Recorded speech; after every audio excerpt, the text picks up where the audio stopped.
hype about living the dream? It's time for truth. This is the place for tools, power, and real talk so you can create the life you dream and deserve. Your ultimate life. Subscribe, share, create. You have infinite power. Welcome to this episode of Your Ultimate Life. This is number 7 of 8, having to do with fear. Now, I want to remind you where this came from. I was in a mastermind meeting a few weeks ago, and the topic was fear. And in that particular conversation, the person leading it talked about 8 ways that fear keeps us from doing, what we feel like we want to do, what we've committed to do, what we know we should do, that sort of feeling. And there's more than 8. I thought these 8 were good and were worth this conversation, an entire episode on each of these. So this is number 7. And if you haven't heard, maybe fear doesn't bother you. Maybe you don't have fears. It was interesting in the mastermind when the leader said, how many of you are set back by fear? Everybody, almost everyone raised their hands. I have a unique and interesting situation because I don't experience fear. The emotion, the neurotransmitters, and that comes directly from the 2 divine things, my death and returning to life in June of 2018. And then in December of that same year, 2018, now 6 years ago almost, another life-threatening experience where I was back in the hospital with a recurrence in a different place in the body of the fatal infection that had killed me in June. And the stories are in different books. What happened in June is in the book Meeting God at the Door, Conversations, Choices, and Commitments of a Near-Death Experience. It's funny because I hadn't spent a lot of time studying near-death. I'd read a couple of books and I'd heard people talk about it, and I knew because I'd received revelation and I had that divine intervention in August of 2007. It wasn't a near-death experience, but it was an earthquake, shook my life up and changed the direction of it permanently and completely for the last 17 years until I no longer breathe, which nearly happened in 2018. Or did happen until I made the choice to return. Anyway, I wrote about that experience. And that was terrible, right? I died. I was in a coma for 17 days afterwards. I lost 35 pounds. I couldn't walk. It was a horrifying illness. When I got out of the hospital in July, I was so skinny and so weak I could hardly walk. I couldn't walk without help. And, eventually returned to health, plus or minus. Right? My lungs have never been fully recovered and a bunch of other stuff. But anyway, by October, I had recovered enough to walk, and I went on a speaking tour. I had 4 events in 4 weeks. So July, August, September, October, 3 months after I got out of the hospital, I could at least walk and hobble and so forth. And so I did that. They were already scheduled, and they were good because I got a chance unexpectedly to talk about what had happened. Anyway, in November, end of November, 1st, 2nd, 5th of December, I woke up paralyzed from the waist down. So just a few months after I'd gotten out of the hospital, and it turns out that I had a recurrence of that same infection in a different place in my body. And that caused me to be paralyzed temporarily, but I didn't know it was temporary when it happened. Some things happened, and then that spawned the book Walking Without Fear. And during one of the talks that I gave, many of the talks, people ask, what is the most important thing or the biggest change in your life since you died and had those extraordinary experiences in both June and December of the same year? And there's several answers, but the one that came out very first was I no longer experience fear. We have fear of mortal things. We're going to die or going to be embarrassed or things will be taken away from us or whatever. And I don't have that anymore. I've already died. I've seen the other side. I know what's coming. I know why we're here. That's why I'm so driven to help as many people as I can to eliminate fear, because fear holds us back from doing what we know we want to do, what we could do. Sometimes we say what we should do or what we feel like we're called to do. And it did me, for decades. And though my transformation started when I was 52 in 2007, there was so much work to do, especially the first 3 or 4 years, because I had to undo decades of bad programming, which was mostly run by fear. And fear is, in one way or another, at the root of nearly all of the reasons we don't create the life we want. So this podcast is about you, me, each of us creating that life that we love every day. I call it a life of purpose, prosperity, and joy. I call it the ultimate life. You know that. And you can use the word, whatever word you want. That's great. And fear kept me from doing it. Fear of being embarrassed, fear of not being enough, fear of being too late, fear of just not good enough, a powerful conditioned belief that I was unworthy, and just a whole bunch of related things. And I know that you have experienced that. You might use different words, but the root of it is fear of judgment, fear of rejection, fear of being exposed, fear of imposter. We give it all kinds of names. So that's why when the topic of fear came up, I just thought this is a great time to do these episodes. And that's why I did these 8. And like I said, there's more than 8 things, and this just happens to be some names. So as you remember, number 1 was fear of setting goals. Number 2 is fear of failure, and that's a monster.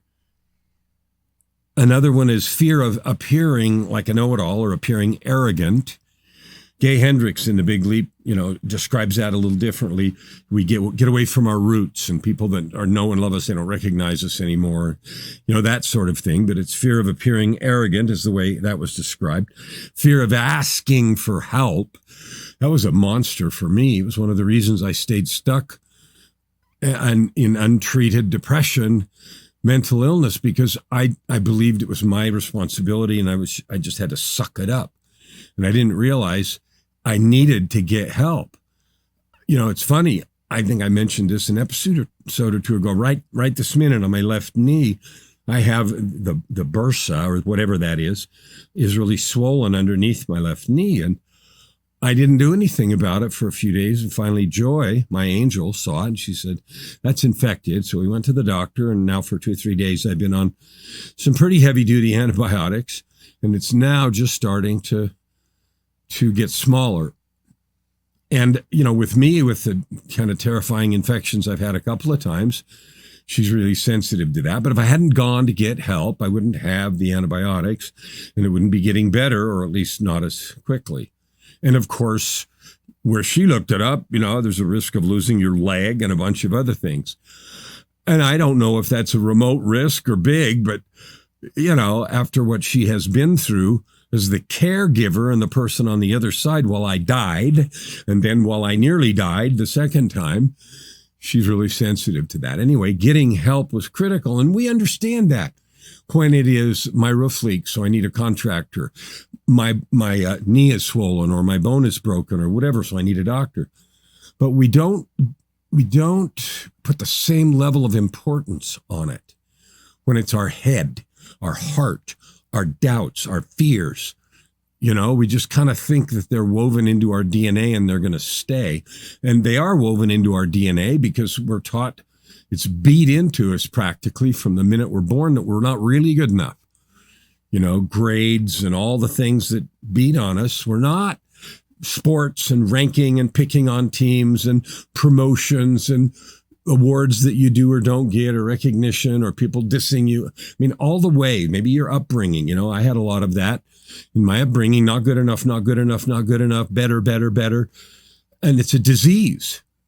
and it infects us. So it is in your DNA, but it doesn't have to stay there. It's an infection, and there is an antibiotic treatment for it. It's different. It doesn't come in a pill and a bottle, but there is a treatment. Anyway, so fear of asking for help. Number 5 was a fear of saying no, people pleasing and all that. And then the one just before this one was a fear of being scrutinized by others, or judgment, fear of what others think and so forth. So today, number 7, and this is interesting, it is fear of knowing your worth. Now, I don't know who originally said it. I have seen it attributed to Muhammad Ali. I've seen it attributed to Marianne Williamson and others. And it probably came before that. But it goes something like this, and I'm not going to say it right. It is not our darkness that frightens us. It is our light. In other words, the infinite power that you have to create, to be a force for good, and to add good to the world. Fear of your light. So we're going to explore that today and not just talk about it, but as always, my goal. I'm committed to help 250 million people this year. And this year's drawing to a close. And so next year it'll be a different goal. Bigger, I hope. To help that many people, to reach them with the books and podcasts and television programs and LA Talk Radio and songs and all the outreach that I do, coaching and speaking. I just spoke to a group of 800 a few days ago. To reach them with the message that the stuff woven in your DNA doesn't have to stay there, that the inner critic doesn't have to win the conversation, that the doubter in you doesn't have to win the day, that you truly are divine and can create whatever you want, including wealth, influence, impact, and all that good stuff that we want. You can really enjoy a life of purpose, prosperity, and joy, and whatever your words are. So reach them with that message and then inspire them to do something with it, to change a little or a lot with knowledge of that message. And my coaching practice and everything else is to help those who want help making that change. I needed help, tons of coaches, and because that's what helps us get to our top level. No Olympian, no stage performer, no high-level musician ever got to the top without coaching. So that's why I do what I do, and that's why I love it. So let's talk about your light. Do you know what your light is? Do you know what your gifts are? We have plenty of fear of our weakness. I'm weak. I'm going to go. I'll tell you what, I belonged 10 years ago to a mastermind, and part of it was physical, go to CrossFit and do some stuff. I wasn't in particularly good shape, and I was heavy then, probably 30, 40 pounds overweight. And so I couldn't do any pull-ups. I could do good push-ups and some other things, but I couldn't do any pull-ups. And so we divided into teams, and there was a thing, go do this, and the team has to complete this many of these things. And I couldn't do any pull-ups, so my teammates had to suck up the weight, and they were able to do it, splitting it up among them, and you didn't have to be all at once, et cetera, et cetera. But that didn't stop me from feeling bad about my weakness. Okay, my failure. And so we had fear of failure. How about fear of your light? Why is it that whoever said it first, or many times, that what frightens us most is our light, our strength, our power? I want you to think about something for a minute. I've said over and over again that you're a divine being. Now, you don't have to believe that, but it's true. So let's go with me here for a minute. Let's assume that you are created by God, the almighty intelligence, that you were created lovingly, intentionally, and purposefully. Meaning love is the very energy that created you and holds you together. You were created on purpose with great intention. And you are blessed, given gifts, talents, and a mission and purpose. Let's just assume that that's true. Why are we afraid to pursue that. Maybe it's fear of failure. Maybe it's fear of being in the spotlight. Maybe it's fear of being seen. Maybe it's fear of being exposed as wrong or being laughed at or ridiculed, kind of the things that go with fear of public speaking or something like that. But the truth is you are that being. You know what another truth is? Another truth is that you have a yearning. You have a yearning to add good to the world. I know that about you, or you wouldn't be listening to a podcast about how to create your ultimate life. You wouldn't be focused on how do I create purpose, prosperity, and joy. Now, I know that money, more money, I need more money. Money is a big topic for nearly everyone. Not everyone, but most people that come talk about their business, how to get more clients, how to get conversions, how to make products, how to do better online, how to do social. I need more clients. I need money. I need money. I need money. Money is part of the ultimate life. Prosperity encompasses money in spades. Here's what I found out in my own journey. When I focus too heavily on one or the other or without the supporting cast, it's like having a one-man or one-woman play when it's supposed to have 20 people in it. There are one-woman or one-man plays, and they're designed that way, but life isn't like that. So cash, money is important, but single-minded dedication to that is warped and will break you to pieces. Loneliness, lack of relationships. Here's what you find. You get the money, you go pursue it. How many times have you heard the story, either in movies or in books or from people in real life? You know, I thought when I had all this position in cash, I'd be happy, and I'm not. Over and over and over again, we hear it. Okay, so it's absolutely true. So I know money is important and prosperity is big.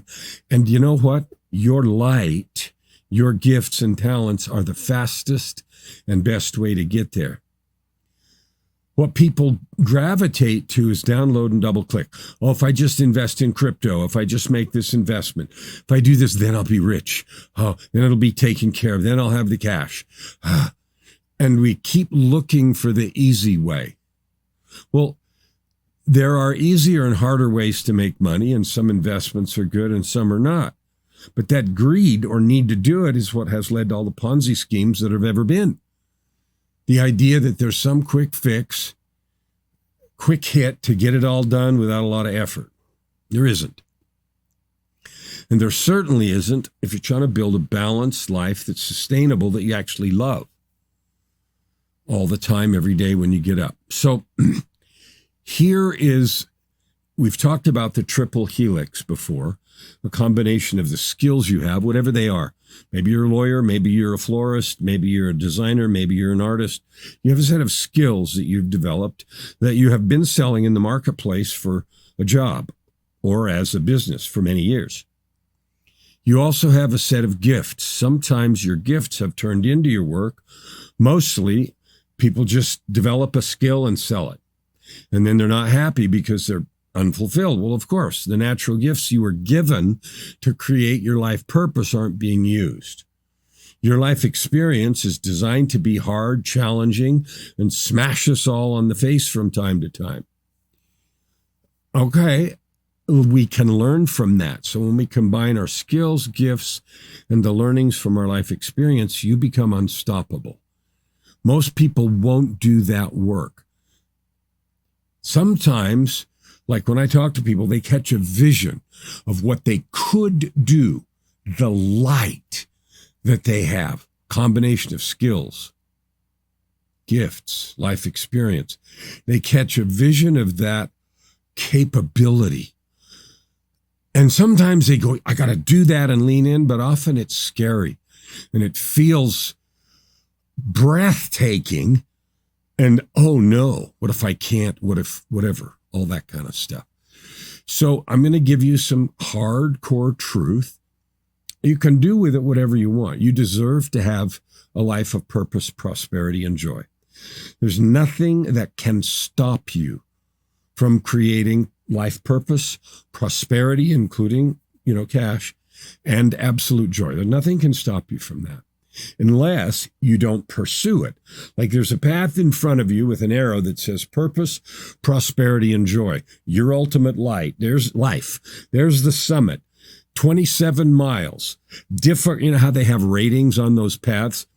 Summit Trail. At the top, purpose, prosperity, and joy. 27 miles. Difficulty extreme. Dedicated travelers only.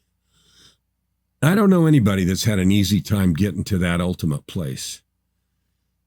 I do know a lot of people that have gotten there that have said it's worth every effort, every ditch, every bruise, every bump, all of it. Worth it. Well, it's not surprising that we yearn to add good to the world. It's not surprising that every single person I talk to says, you know, I like helping people. I want to help people. I love doing that. We're built that way. That's why you have the light you have.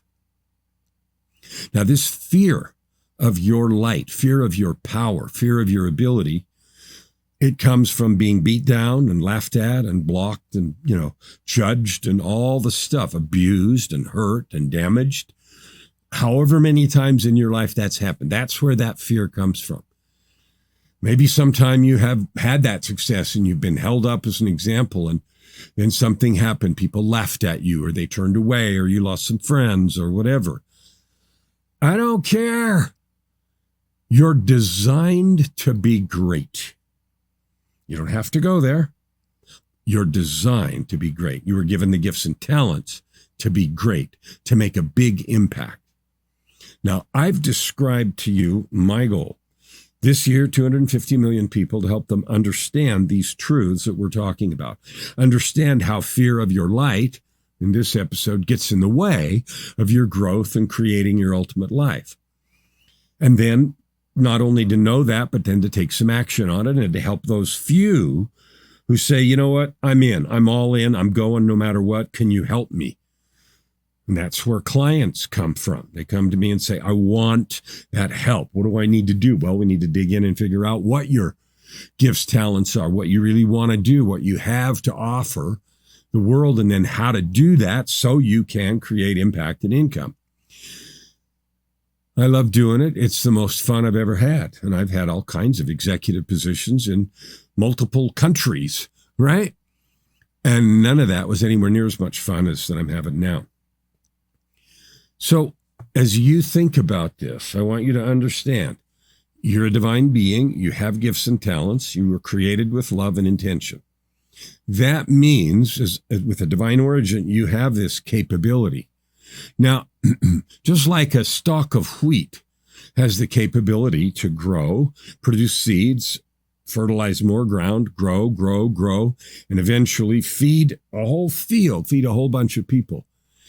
If the seeds aren't planted and don't get cultivated and there's no water, no sunshine, that capability remains untapped. Our light in us is capability. Whether or not it remains untapped or is developed depends on us. Now, sometimes, in fact, I would say probably more often than not, most of the time, the environment we were raised in or the experiences we've had after we left home have sucked. Maybe you were abused. Maybe you were laughed at. Maybe you had flawed parenting. Maybe you were raised in a single family. Maybe you were raised by a grandma or uncle. And so that initial capability was delayed. Well, that is exactly perfect, because your life experience, however tough it has been, strengthens your wheat, your kernel, your ability to grow if you decide to use it. Because at the end of the day, turning that capability in you to grow and multiply and feed a whole field, again, continuing with the wheat kernel analogy, to grow and multiply and then do it again and again until you can feed a whole city. That development depends on you. And so the fact that you were not nurtured to start with, or that you were a little and then you had these difficulties. Maybe someone betrayed you. Maybe you were betrayed by a spouse or a business partner, or maybe you were, struck with illness. And so it was difficult to develop that capability. I agree. I get it. I share some of those experiences with you.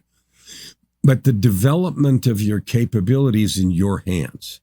So the fact that somebody or something or environment didn't do it for you is good, because it strengthens us and gives us the ability, if we want, to develop even faster and better, more powerful. And if you use food, disease-resistant strains of food or whatever it is, you become more powerful. And so think about it this way. You have a divine origin. The capability is in you. And whether the environment was good or others did the right nurturing, I don't even care. You are where you are today. The capability is in you. Some of it is developed. Some of it may not yet be. So here's your invitation. This is your call. Answer. It's time to develop that capability. Take whatever's been developed, add to it, multiply it. Let's dig around, because you have the ability, the capability to change the world as you create with your infinite possibilities. So the third word, I have divinity, capability, possibility. Your divinity is a fact. Your capability is also a fact, but it may or may not be developed. And the possibility that you have is to change the world. Maybe it's 10 people in your neighborhood. Maybe it's 1 million people in your city, and maybe it's 8 billion people in the world. I don't know. I'm on my way to as many as I can. I got a goal 250 this year. Last year we reached 75. I'm going to reach as many as I can with the message. Help as many as I can hear it, and then decide to do it. Coach as many as want it to do something with that possibility. So let's go all the way back to the beginning. Fear of your light. Often, and it certainly was true with me, when I thought about the light, and even today, think about the light that I have. I know what it is now, or at least I know a lot of it, because I've used it and I've seen it. I would love to help you find yours. I get to express mine now through podcasts, through speaking, through songs, through book writing. And that light is to talk about the difficulties, the developmental struggles that I've had, and talk about how to overcome them. Talking about struggles in terms of blaming or being angry, that doesn't serve anyone. In terms of acknowledging what you've learned and how to grow and develop from those, that's powerful, because that resonates with people's hearts. And they say, wow, they're just like me. I can learn something. I can gather something from this. So that fear of our light is a fear of having the light shined on us, fear of being in the front. You're called to be a light. Answer the call. In that regard, I have 3 invitations. And if you listen a lot, you know what they are. Number 1, I invite you, if you're shining your light as best you can right now, if you're using your capability and you're adding good to the world, and that's part of or all of your mission, in whatever way it is, I want to talk to you. Please reach out and let's have a conversation and connect.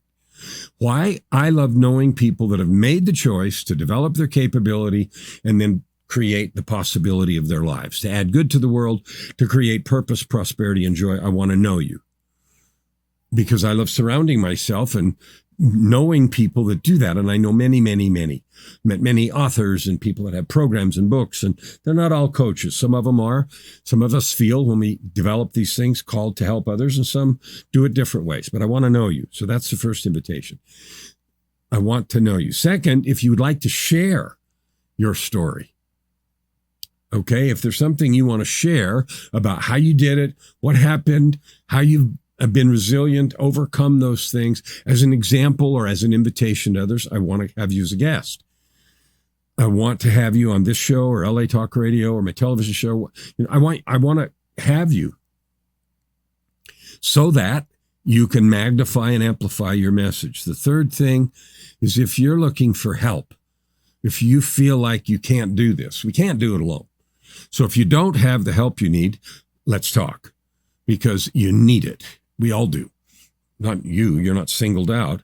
We need the help and encouragement and sometimes external eyes and vision, blind spot protection service. That's the business I'm in. I love it. Maybe I'm the right person to help you or not, but anyway, let's talk and see. You don't need to stay stuck. You have every right to create a life of purpose, prosperity, and joy if you just want to go get it.